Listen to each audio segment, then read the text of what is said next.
kita bisa menyelam, bisa mengambil beberapa hikmah-hikmah maupun secara ilmiah dari beberapa masyayikh yang kita undang sehingga kita bisa mengenal, bisa bertukar pengalaman yang mencetuskan bagaimana seandainya Nahdlatul Ulama walaupun dengan kata lain tapi asasnya ala ahli sunnah wal jamaah bisa berkembang di setiap negeri-negeri selain Indonesia.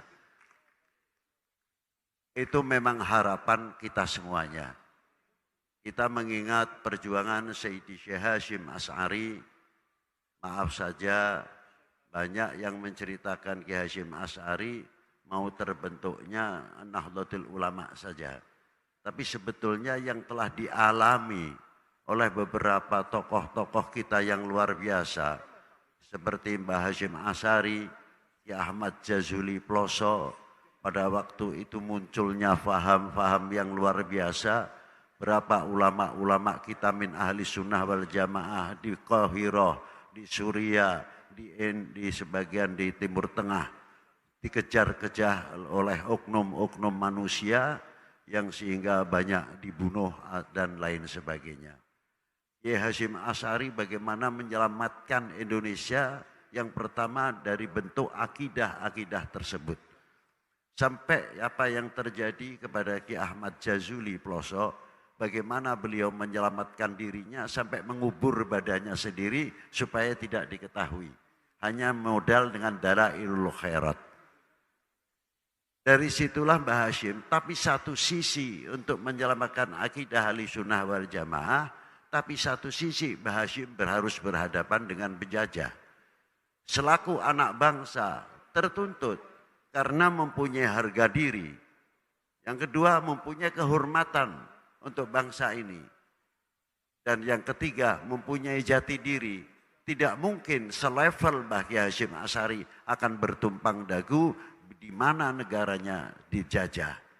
PR yang paling berat dilakukan oleh Mbah Hasyim Asy'ari yang harus pandai-pandai untuk menjawab.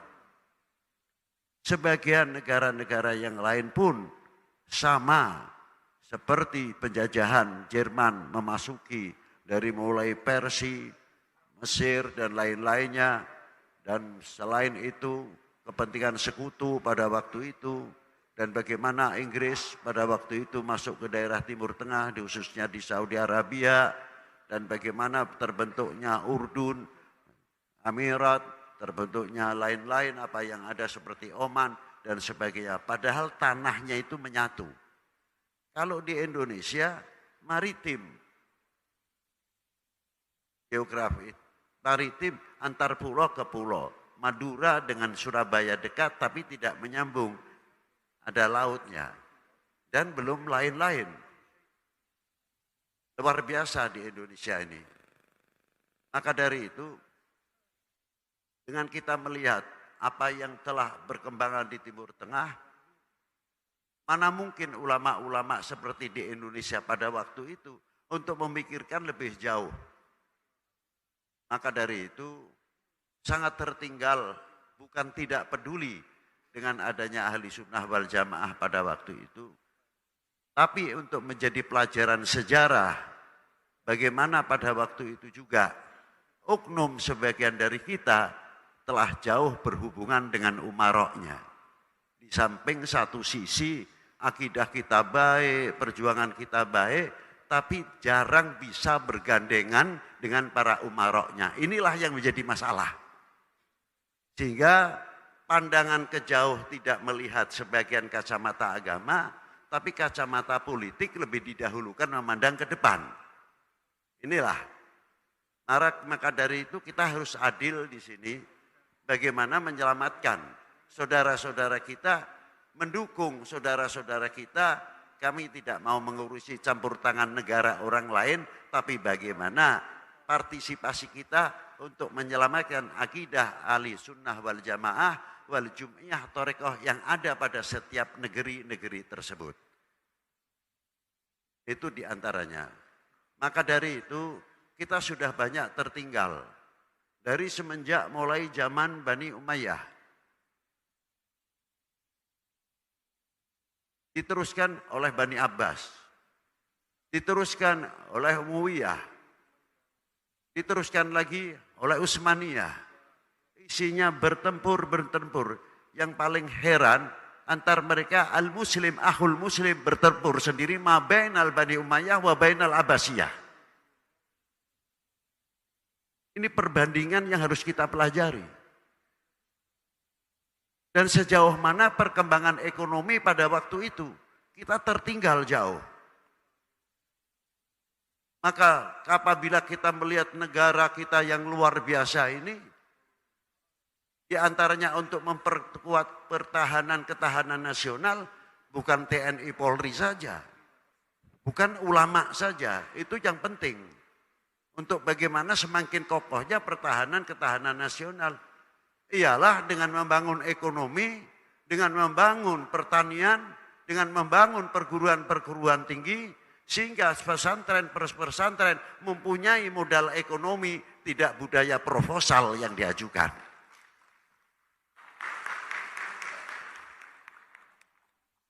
Jangan kita mau terina bobo. Ini kita berbicara untuk dalam negeri sendiri, khususnya. Jangan kita mau terina bobo, dikasih Pak PR terus masail. Bagaimana supaya habaib benturan dengan Nahdlatul Ulama. Dan bagaimana dengan cara-cara yang lain lah.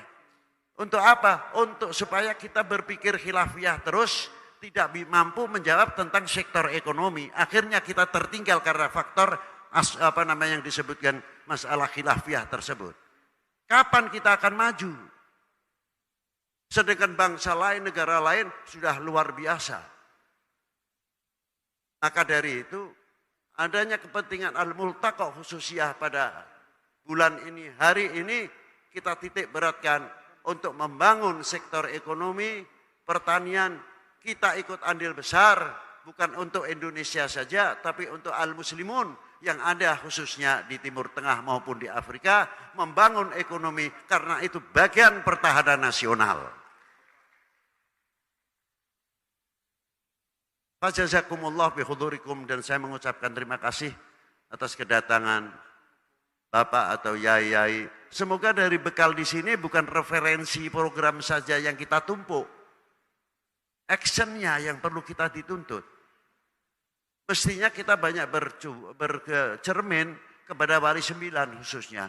Terserahlah orang mau mengatakan Wali 9 turunan A, turunan B, masa bodoh, bukan urusan kita. Urusan kita bagaimana memajukan Indonesia.